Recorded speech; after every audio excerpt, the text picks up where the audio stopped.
গর্তে পড়ে যাওয়ার পরও মা মা করে ডেকেছিল 2 বছরের শিশু সাজিদ। আদু আর মাকে ডাকতে পারবে কিনা, ছেলেটি জীবিত আছে কিনা বুঝে উঠতে পারছেন না বাবা মা। চোখের পলকে যেন গর্তের অতল গহ্বরে হারিয়ে গেছে 2 বছরের শিশু সাজিদ, যে আদো আদো কণ্ঠে মা মা করে ডেকেছিল তাকে বাঁচানোর জন্য। 40 ফুট গর্ত করেও তাকে উদ্ধার করা এখনো সম্ভব হয়নি।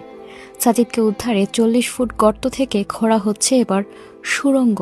কোথায় হারিয়ে গেলেন শিশুটি? এত নিচে, ঠান্ডায়, এত অন্ধকারে একা একা শিশুটি কেমন আছে ভাবতে শরীর শীতল হয়ে আসে।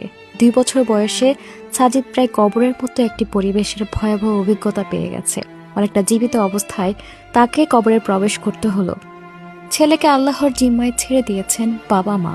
আল্লাহর খুশি মতে যাই হবে তাই মেনে নেবেন। রাজশাহীর তাররে 2 বছরের শিশু সাজিদ পরিত্যক্ত গভীর নলকূপের গর্তে পড়ে যাওয়ার 19 ঘন্টায় উদ্ধার করা সম্ভব হয়নি তাকে। এমনকি তার কোনো হদিসও পাওয়া যায়নি। 3বার ক্যামেরা পাঠানো হলো, দেখা যায়নি সাজিদকে। এক পর্যায়ে 35 ফুট নিচে গিয়ে ক্যামেরা আটকে যায়। গর্ত আরও খোঁড়া হয়। 40 ফুট গভীরে যাওয়ার পরও মেলেনি সাজিদ। এখন খোঁড়া হচ্ছে সুড়ঙ্গ। বৃহস্পতিবার 11 ডিসেম্বর সকালে শিশুটি যে গর্তের মধ্যে পড়ে যায় সেদিকে সুড়ঙ্গ খোঁড়া শুরু করে ফায়ার সার্ভিস।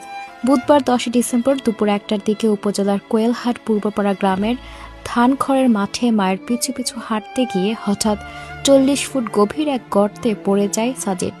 মাত্র 8 ইঞ্চি ব্যাসার্ধের সে অন্ধকার গর্তে পড়ে যাওয়া ছোট্ট শিশুটিকে উদ্ধারে ফায়ার সার্ভিসের 5টি ইউনিট আপ্রাণ চেষ্টা চালিয়ে যাচ্ছে।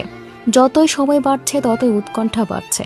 তার মা বাবা হাউমাউ করে আহাজারি করছেন ঘটনাস্থলে।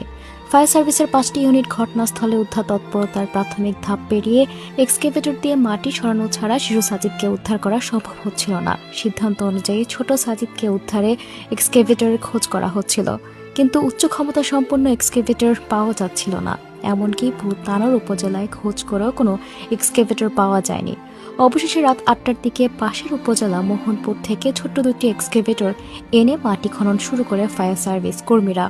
সরজমিনে দেখা যায় বৃহস্পতিবার ভোর 6টায় 40 ফুট গর্ত করা শেষ হয়।